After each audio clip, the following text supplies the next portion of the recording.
Manajemen dengan nomor NPM 10121024. Perkenalkan, nama saya Ami Kartini dari kelas 4 Manajemen dengan nomor NPM 10121040. Kami dari Universitas Teknologi Digital.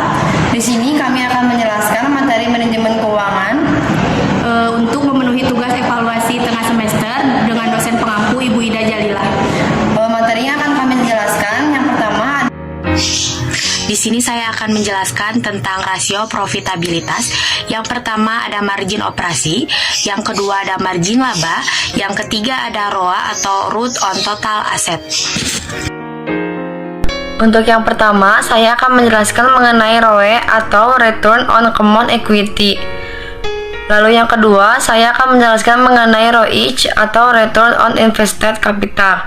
Dan yang terakhir, saya akan menjelaskan mengenai rasio kemampuan dasar penghasilan laba. Soal yang pertama yang akan saya jelaskan yaitu tentang margin operasi. PT Sukacita mempunyai laba sebelum bunga dan pajak sebesar Rp7.500.000. Perusahaan juga memperoleh penjualan bersih senilai Rp36 juta. Hitunglah margin operasi pada perusahaan tersebut. Margin operasi mempunyai rumus laba sebelum bunga dan pajak dibagi penjualan dikali 100%. Sedangkan laba sebelum bunga dan pajak yang didapat oleh perusahaan tersebut senilai Rp7.500.000 dibagi penjualan sebesar Rp36 juta dikali 100% dengan hasil 0,0283 dikali 100%. Hasilnya yaitu 20,83%. Maka margin operasi yang didapat oleh PT Sukacita sebesar 20,83%. Soal yang kedua yaitu tentang margin laba. PT Cemerlang pada bulan Desember 2020 mempunyai laba bersih senilai Rp670 juta dan pendapatan yang dihasilkan oleh PT Cemerlang senilai Rp35.132 juta. Tentukan margin laba yang diperoleh oleh perusahaan tersebut. Margin laba mempunyai rumus laba bersih dibagi pendapatan dikali 100%. Laba bersih yang dihasilkan oleh PT Cemerlang senilai Rp670 juta dibagi dengan pendapatan sebesar Rp35.132 juta dikali 100% dengan hasil 0,0190 dikali 100% dan hasilnya 1,90%. Maka dari itu margin laba yang diperoleh oleh PT Cemerlang sebesar 1,90%. Soal yang ketiga yang akan saya jelaskan yaitu tentang ROA atau Return on Total Asset. Berdasarkan laporan keuangan tanggal 31 Desember 2010, laba bersih dari PT Jaya Perkasa adalah Rp675 juta. Sedangkan total aset ialah Rp11.350 juta. Tentukan ROA atau Return on Total Asset. ROA mempunyai rumus laba neto dibagi total aset dikali 100%. Laba neto yang dihasilkan oleh perusahaan tersebut sebesar Rp675 juta dibagi dengan total aset sebesar Rp11.350 juta dikali 100%, maka dapat dihasilkan sebesar 0,0594 dikali 100%, yaitu 5,94%. Jadi, perusahaan tersebut memperoleh ROA atau Return on Total Asset sebesar 5,94%. Untuk penjelasan dari ROE Return on Common Equity, ada contoh soalnya. Langit Biru bergerak pada bidang usaha dagang sepatu olahraga. Modal awal dari para investor pada tanggal 31 Desember 2018 yaitu sebesar 600 juta.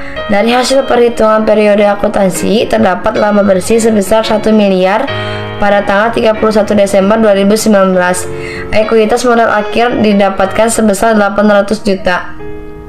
Lalu isinya, menghitung ekuitas rata-rata pemegang saham, maka nilai ekuitas rata-rata pemegang saham adalah 600 juta ditambah 800 juta. Jadi totalnya ada 1.400.000. Lalu jumlah tersebut dibagi dua, yaitu 1.400.000 dibagi dua, hasilnya yaitu 700.000. Soal selanjutnya ada ROIC atau Return on Invested Capital. Contoh soalnya, pada tanggal 31 Desember 2016, perusahaan Pak Eko yang bergerak di bidang mebel mencatat total penjualan sebesar 240 juta. Sedangkan pada laporan keuangan, modal yang dilontarkan selama 1 tahun adalah 120 juta. Dari sini diketahui apabila keuntungan sebesar 120 juta. Lalu pertanyaannya, ada berapakah ROI perusahaan Pak Eko? Jawab, 240 juta dikurang 120 juta dibagi 120 juta dikali 100%, lalu dikurangi dulu 240 juta dikurang 120 juta sama dengan 120 juta. Jadi 120 juta dikali 100%, isinya 1%. Rasio kemampuan dasar penghasilan laba. Contoh soalnya, perusahaan Maju Jaya memiliki saham yang beredar sebanyak 1 juta lembar pada tahun 2017. Laba bersih setelah pajak adalah 1 miliar.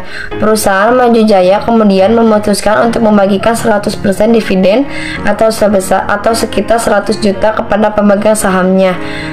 Lalu dipertanyakan berapakah earning per share atau EPS atau lembar per sahamnya.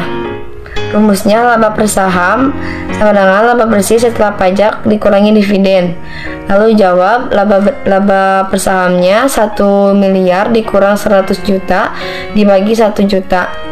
Lalu 900.000 dibagi 1 juta. Jadi totalnya adalah 900.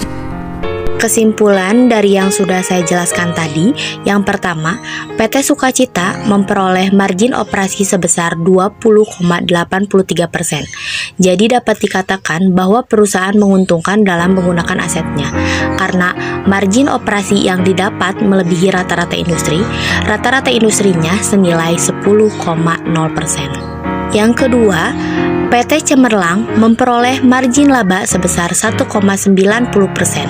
Jadi dapat disimpulkan bahwa perusahaan kurang menguntungkan karena rasio yang didapat pada margin laba lebih kecil dari rata-rata industri, yaitu senilai 5,0%. Yang ketiga, PT Jaya memperoleh hasil ROA atau Return on Total Asset sebesar 5,94%. Jadi dapat disimpulkan bahwa perusahaan kurang menguntungkan dalam menggunakan aset yang ada di perusahaan karena ROA yang diperoleh lebih kecil dari rata-rata industri, yaitu senilai 9,0%. Lalu ada kesimpulannya dari soal-soal yang tadi saya sampaikan. Yang pertama, ada Langit Biru memiliki total 700.000, sedangkan rata-rata industrinya sebesar 10,0. Maka bisa dilihat bahwa perusahaan Langit Biru sangat menjalankan perusahaannya dengan yang semaksimal mungkin. Dan yang kedua, ada perusahaan Pak Eko memiliki jumlah 1, sedangkan untuk rata-ratanya yaitu 10,8. Maka dari itu perusahaan tidak memanfaatkan asetnya. Untuk yang terakhir, ada perusahaan Maju Jaya sangat memanfaatkan asetnya karena perusahaan Maju Jaya melebihi rata-rata karena total perusahaan Maju Jaya sebesar 900 dan rata-rata industrinya sebesar 10,0.